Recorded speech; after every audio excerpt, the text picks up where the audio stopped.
The case of Luis Garavito. Luis Garavito, or the Beast, as he was popularly called, is perhaps one of the most prolific serial killers in America. And the fact that his victims were actually all children is quite disheartening. What would make a person want to kill over 300 kids in such a vehement manner? Well, you are about to find out. In today's video, we'll be looking at the case of Luis Garavito. The second most prolific child killer. Seeing the pain and suffering of Luis Garavito. Luis Alfredo Garavito, known to the world. They enjoy seeing the pain and suffering of another person, but the pain is really just a tool. Childhood. Garavito Luis was born on the 25th of January, 1957, to parents Rosa Cubillos and Manuel Garavito, all of whom resided in Genova, Quindio. The first of 7 children, Luis was the first among his siblings to suffer at the hands of his father, Manuel. Luis described Manuel as a drunkard, a womanizer, and an abusive father and husband. It was speculated that Luis's mother, Rosa, was a local prostitute, and his father, Manuel, would often force him to watch as his mother had sex with numerous clients. The abuse got so bad that Manuel began to let his wife's clients sexually abuse and molest Luis, and his mother, who was constantly under the influence of drugs, could not do anything to stop the molestation of her son. Manuel would reportedly beat and torture his children, with Luis recalling an incident where his father tied him to a tree and beat him until he bled. In fact, he began sleeping with Luis when the boy was only 6 or 7 years old. Luis turned out to be a shy and reserved young boy, never speaking up in class, but always the target for bullies. He had a peculiar eye defect that caused him to wear glasses, and of course, that made him more of a target for bullies in and outside of school. Constantly having to defend himself from his father and bullies, Luis developed a violent temper that would occasionally cause him to lash out in violent bursts of anger. At around age 11, Luis was forbidden by his father from attending school or having friends. Instead of learning like his mates, Luis was forced to work to make money to support the family. Obeying his father's wishes, Luis went to work at a local drugstore. Unfortunately, this didn't work out well because the store owner ended up molesting young Luis on several occasions. The sexual abuse didn't end there for little Luis. On the contrary, it only got worse because a little later down the line, Luis would go on to be molested by a friend of his father who burnt him with candles, cut him with razors, and bit him violently each time. In the end, the molestation lasted from age 11 to 14. Following his experience with underage defilement, Luis soon found himself attracted to little children, so much so that he began to strip his little brothers naked and fondle them on the family farm. During this period, he would also be raped by a neighbor who beat him and played heterosexual pornography while sexually assaulting him. In no time, Luis became rebellious, and his sexual interests grew beyond his little siblings, so he began attempting to rape and molest little boys in his little town. But despite Luis's preference to mainly boys, his father denied the possibility of his son being gay, and this would ultimately cause the final rift between the father and son. Luis would later be kicked out of the house at 16, but not for attempting to rape little boys, but for simply being a rebellious son. His father, Manuel, found nothing wrong with his son trying to sexually assault little boys, as he felt it was his right to do so if there were no women around.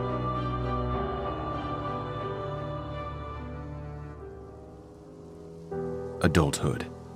Luis went on to work at different stores as a sales boy, all while studying marketing in an attempt to get a better job.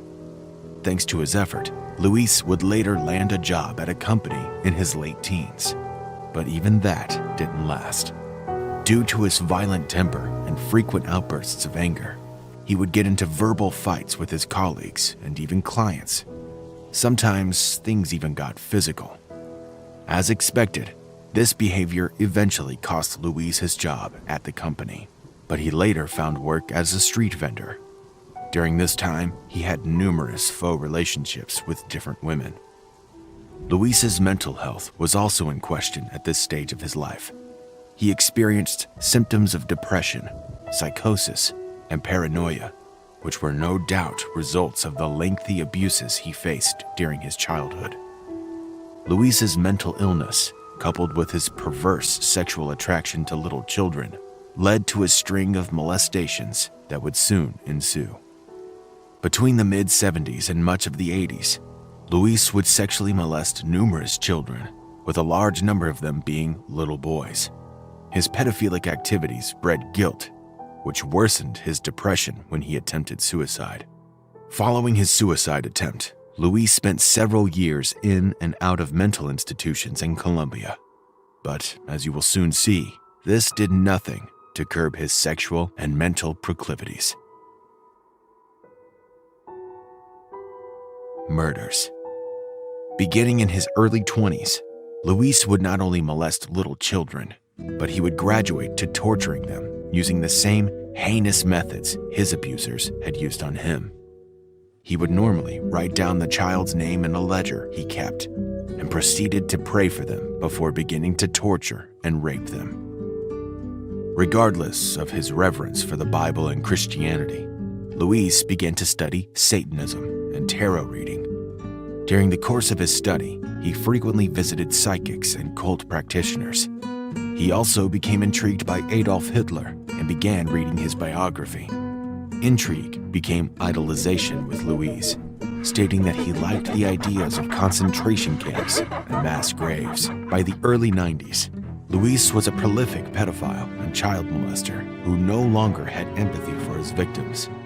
He was effectively feeling no guilt for his crimes. At this point, the urge to finally kill his victims was all he could think about, and he proceeded to act on this impulse. In October of 1992, Luis was out drinking at a bar when he spotted a 13-year-old boy, Juan Carlos, across the street, and he confessed to feeling a strong need to kill that day. Luis walked up to the boy, offering him work in exchange for 500 pesos, but not before he had bought a butcher knife and rope. The boy agreed to the proposed job offer and followed Luis till they were well out of the crowded city streets. Needless to say, Juan Carlos would later be discovered dead with several cuts to his body, his front teeth smashed in, and various signs of rape. Moving on to his next victim, Luis crossed state lines to visit his sister Esther and ended up killing 12-year-old John Alexander on his way there. This trend of raping and murdering little boys escalated horrifically, with each murder being more brutal than the last. With Colombia in the midst of war and civil unrest, countless children were left orphaned and homeless. These children were left to fend for themselves on the street, and they had to make ends meet by begging and completing odd jobs. With this many children on the streets, Luis's killings went practically unnoticed, as no one particularly paid any attention to a bunch of missing homeless kids. Luis would lure them in with promises of sweets, money, food, and sometimes promises of odd jobs for which they would get paid afterward. Luis mainly targeted boys between 6 to 13 years of age. He would typically select his victims in broad daylight by sitting near schools and playgrounds, lying in wait for unsuspecting kids. Luis was so invested in his rape and murder rampage that he often used different disguises to ensure that no one recognized and identified him. He would approach kids as a farmer, a priest, a drug dealer, or a street vendor. After successfully coaxing a child to go with him, he would engage them in conversation along the way to wear them out and make them tired, too tired to resist the bondage he was about to put them in. Upon reaching his desired destination, Luis would attack the child, binding their hands and feet together with rope. He would then proceed to strip them naked, after which he would subject each boy to prolonged torture and rape. He would repeatedly stab the boy's hands, feet, and buttocks with a screwdriver. He would often insert sharp, pointy objects into the child's anus and even knock out their front teeth. But it didn't end there. Luis would also mutilate his victims while they were still alive by cutting off their penis and testicles. He would then insert these body parts into the victim's mouth. You should also remember that the kids were also brutally raped while being violently beaten with their body parts cut off or intestines sprawling out on the ground. Luis would only climax after he had cut off the victim's head or slit their throat, a behavior he attributed to a pact he made with Satan. His perverse behavior did not end after the victim was dead, as he would often continue to molest the corpse of the deceased victims. Investigation and arrest. Throughout the early 90s, scores of boys were disappearing all over Colombia, most of whom were between the ages of 3 to 13. The disappearances had initially gone unnoticed for years because there were no official missing persons reports filed on their behalf, and seeing how many of them were homeless or orphaned, it was easy to see why. It wasn't until 1997, when a mass grave containing over 40 children was discovered, that the Colombian authorities took the disappearances seriously. The mass graves called for a nationwide manhunt for what was thought to be a gang of killers because of the horrific and brutal natures of the murders was thought to be done by cults or international child traffickers. In February of 1999, the bodies of 3 naked children were discovered on a burning sugarcane field with the murder weapon on site as well. The bodies were tied up and had cuts on the hands, feet, and genitals, including signs of penetration using a sharp object. It turned out that Luis had passed out after he committed the murders with a cigarette still in his mouth, which caused the field to catch fire. Trying to escape from being burnt alive, he left behind his glasses, shoes, underwear, and a receipt containing an address. The police were able to deduce from his shoes and glasses that he was 163 to 167 centimeters in height and had a defect in his left eye. Going by this evidence, the police made a wrongful arrest of a local sex offender, Pedro Pablo, but they were forced to release him when more bodies kept popping up while he was in jail. With the receipt the police retrieved from the field, they were able to track down Luis's girlfriend, who told the authorities she had not seen Luis in months. She, however, gave police a suitcase full of Luis's belongings, and inside, the police found the numerous disguises that he used to lure children, as well as some pictures of young boys and a detailed ledger of his murders. Meanwhile, elsewhere, Luis was arrested on the 22nd of April, 1999, on an unrelated case of attempted rape of a 12-year-old boy. A 16-year-old boy had been present at the time when Luis attempted to take the little boy. The teenager would go on to alert the police, who arrested him immediately. Confession and sentencing. Upon his arrest, it was discovered that the man in jail was, in fact, the dreaded killer nicknamed La Bestia, the Beast, a man that was wanted in all of Colombia.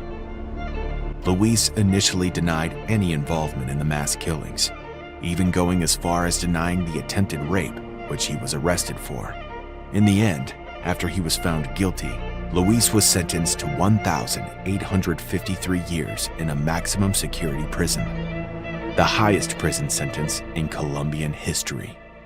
But Colombian law only permits the highest prison sentence to be 40 years, which helped lessen Luis's prison sentence. And because he was very cooperative with the authorities in terms of the location of the grave sites of his victims, his sentence was further reduced to 22 years. He is currently held at a maximum security prison where he is held separately from the rest of the inmates, which makes a lot of sense because otherwise the other inmates would possibly kill him for his crimes against children. Judging from the numbers, Luis should be eligible for parole sometime this year, but the controversy surrounding his case has yet to fade. Many believe Luis should have gotten a death sentence, or at least life imprisonment, and not a reduced sentence with the possibility of a monster like him being released back into society.